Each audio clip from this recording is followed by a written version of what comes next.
अस्सलाम वालेकुम दोस्तों, मैं सैयद अहमद जलाल ट्रैवल डेज़ के एक नए एपिसोड के साथ आपके सवालात और उनके जवाबात के साथ आपकी खिदमत में हाज़िर हूँ।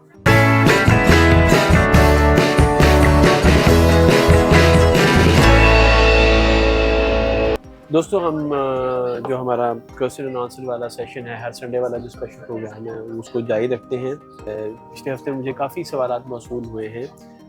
मैं कोशिश करूँगा कि उनमें से अक्सर के जवाबात आपको दे सकूँ।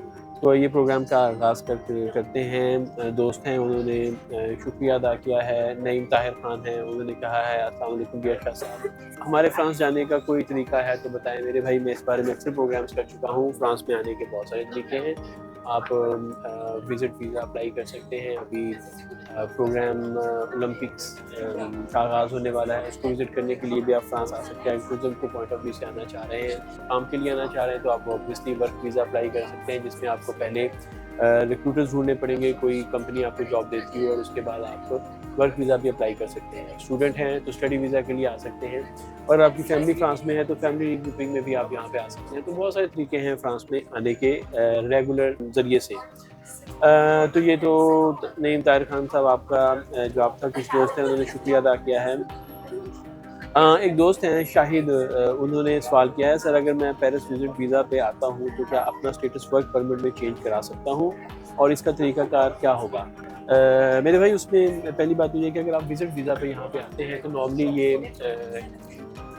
वीज़ा को सूयोर उसको बोलते हैं, सी टाइप वीज़ा होता है, जिसके ऊपर आके आप फ्रांस के अंदर एसएच तो अपना स्टेटस नहीं चेंज करवा सकते, लेकिन अगर कोई कंपनी आपको काम की ऑफ़र करती है तो उस सिलसिले में ये हो सकता है कि आप अपने मुल्क वापस जाएंगे। यहाँ से प्रोसीजर उसका हो सकता है, लेकिन बहरहाल आपको अपने मुल्क वापस जाना होगा, जहाँ से वापस जाके आप वीज़ा जो लॉन्ग जो या डी टाइप वीज़ा जो है वो लेके आएंगे, जो लॉन्ग स्टे वीज़ा होता है। तो बुनियादी तौर पे यहाँ पे रह के, हाँ, अगर आपके पास कोई रिसोर्सेज हैं बहुत ज़्यादा हैं, आप उसकी बेस के ऊपर भी अगर यहाँ से आप विजिट वीज़ा के ऊपर आते हैं और यहाँ से आप चेंज करवाते हैं अपना स्टेटस, तो उसमें वक्त ज़्यादा लगता है। सपोज फर्ज कि अगर कोई शख्स यहाँ पे ऑलरेडी मौजूद है, वो किसी फ्रेंच मर्द या फ्रेंच खातून से शादी करता है या करती है या करता है, तो उस सूरत में अगर वो यहाँ से वीज़ा अप्लाई करेंगे और अगर वो रेगुलर वीज़ा पे आए हैं, ऑब्वियसली फिर तो उनको वापस जाने की ज़रूरत नहीं होगी, लेकिन अगर वो इरेगुलर तरीके से आए थे तो फिर उनको वापस जाना पड़ेगा। इसी तरह अगर आपको यहाँ पे कोई जॉब मिलती है तो उसमें आप ये कर सकते हैं कि आप मुतल्लिका प्रीफेक्चर से रब्ता कर सकते हैं और वो आपको इस बारे में ज़्यादा बेहतर बता सकते हैं। लेकिन ज़्यादा रैपिड तरीका का यही होता है कि अगर आप वापस जाके और वीज़ा लेके दोबारा से यहाँ पे आएँ तो ज़्यादा बेहतर होता है। एक दोस्त हैं हसीब अब्दुल अली, उन्होंने सवाल किया है, क्या हम फ्रांस में रहकर पुर्तगाल के डॉक्यूमेंट ले सकते हैं? मेरे भाई, अगर आपको पुर्तगाल के पेपर्स अप्लाई करने हैं तो बुनियादी तौर पर लीगली तो आपको पुर्तगाल में ही होना चाहिए, लेकिन बहुत सारे लोग पुर्तगाल के अंदर अपनी फाइल लॉक करवा देते हैं, उसके बाद जर्मनी, इटली, स्पेन या फ्रांस पे काम करते रहते हैं और अपने टैक्सेस पे करते रहते हैं, जो कि बुनियादी तौर पे तो एक रेगुलर तरीका नहीं है, लेकिन लोग ये प्रैक्टिस करते हैं। तो ऑब्वियसली तो अगर आपको पुर्तगाल के पेपर्स चाहिए हैं तो आपको पुर्तगाल में होना चाहिए, अगर इटली के पेपर्स चाहिए या फ्रांस के पेपर्स चाहिए तो आपको इटली या फ्रांस में होना चाहिए।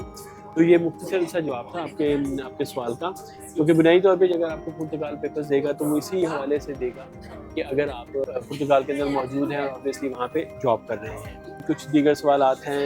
एक हमारे यहाँ से दोस्त हैं, उन्होंने हमें सवाल किया है, how to apply for the renewal of the card. देखिए, उसमें ये सवाल काफ़ी दफ़ा मुझसे किया गया है, क्योंकि उसमें ये कि यहाँ पे जो लोग जिनके पास ऑलरेडी रेजिडेंट कार्ड होता है, उसमें वो रेजिडेंट कार्ड 1 साल का हो सकता है, 4 साल का, 2 साल का, 4 साल का या 10 साल का हो सकता है। तो उसमें उनका तरीकाकार, हर कार्ड के रिन्यूअल का तरीकाकार डिफरेंट है और हर मैन्युफैक्चर का भी डिफरेंट है। यहाँ पे कोई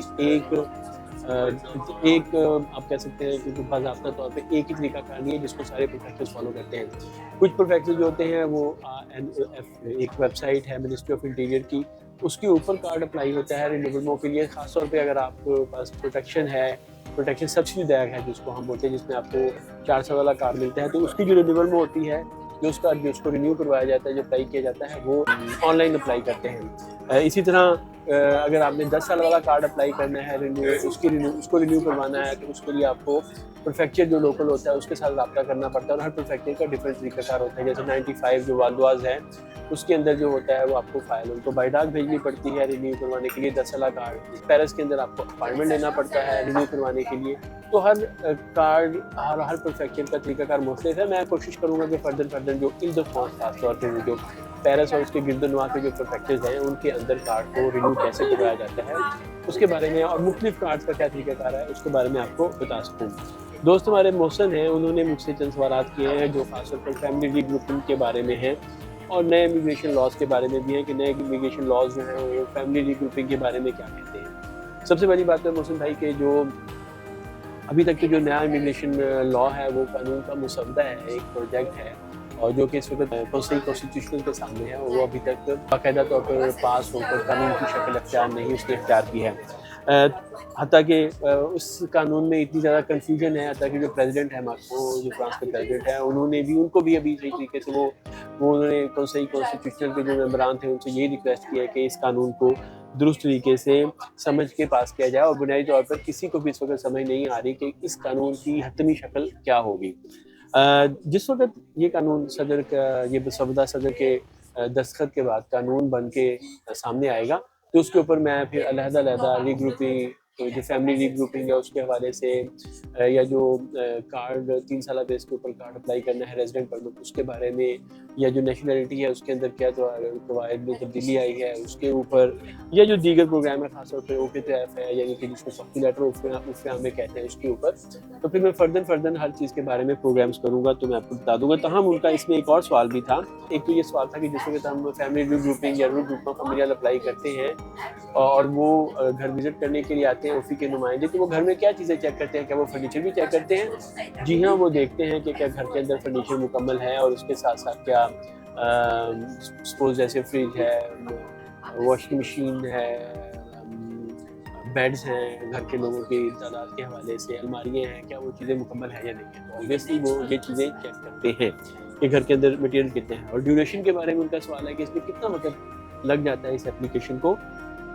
تو میرے بھائی اس میں تقریباً جو ٹوٹل پروسیجر ہوتا ہے اس میں 1 سال سے 18 مہینے یعنی کہ 12 مہینے سے 18 مہینے کا یہ ڈیوریشن ہوتا ہے، جس کے اندر اوفی بھی ہوتا ہے، جس کے اندر آپ اوبیسلی جو ایمبیسی ہوگی ویزا دینے والا پروسیجر وہ بھی تقریباً شامل ہوتا ہے. میکسیمم یہ ہوتا ہے کہ 12 مہینے سے 2 سال 24 مہینے تک اس میں لگ جاتے ہیں. اوبیسلی جو ان کی ویب سائٹ ہے یا جو اوفی پہ لوگ بتاتے ہیں وہ یہ کہتے ہیں کہ ہمارا میکسیمم ڈیوریشن 18 مہینے کے، لیکن سم ٹائمز اس کے اوپر بھی لگ جاتا ہے. اچھا، ایک دوست نے بڑا انٹرسٹنگ سوال کیا ہے، دارجی صاحب ہیں، انہوں نے سوال کیا ہے جو اسائلم سیکرز ہوتے ہیں، جو لوگ اسائلم اپلائی کرتے ہیں، وہ کیسے بینک اکاؤنٹ کھلوا سکتے ہیں؟ اس کا طریقہ کیا ہوتا ہے؟ تو اس میں یہ ہے کہ یہاں پہ کوئی بھی شخص ہو، چاہے وہ اسائلم سیکر ہو، چاہے اس کی سچویشن ریگولر بھی نہ ہو، تو اس کو رائٹ ہوتا ہے منیمم بینک اکاؤنٹ کھلوانے کا. ایک ہوتا ہے جس کو ہم بولتے ہیں سیونگ اکاؤنٹ، ایک ہوتا ہے کرنٹ اکاؤنٹ. سیونگ اکاؤنٹ کیس دے پار، اور خاص طور پہ جو لا پوسٹ یا پوسٹ آفس کا جو اکاؤنٹ ہے اس کو بولتے ہیں لیوے اکاؤنٹ، اس کو بولتے ہیں جو سیونگ اکاؤنٹ ہوتا ہے. وہ کوئی بھی شخص کھلوا سکتا ہے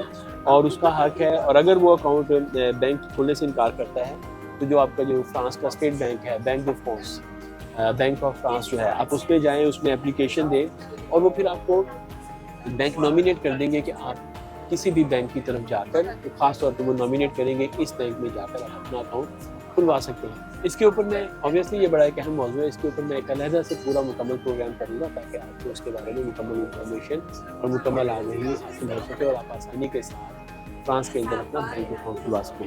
یہ کچھ سوالات اور ان کے جوابات تھے. بڑی جلدی میں 1-2 دنوں میں کچھ نئے پروگرام کے ساتھ، کچھ نئے موضوع کے ساتھ آپ کی خدمت میں حاضر ہوں گا. اپنا بہت بہت خیال رکھیے گا، دعا میں یاد رکھیے گا. آپ سے اگلے پروگرام میں اجازت ہوتی ہے. اللہ حافظ.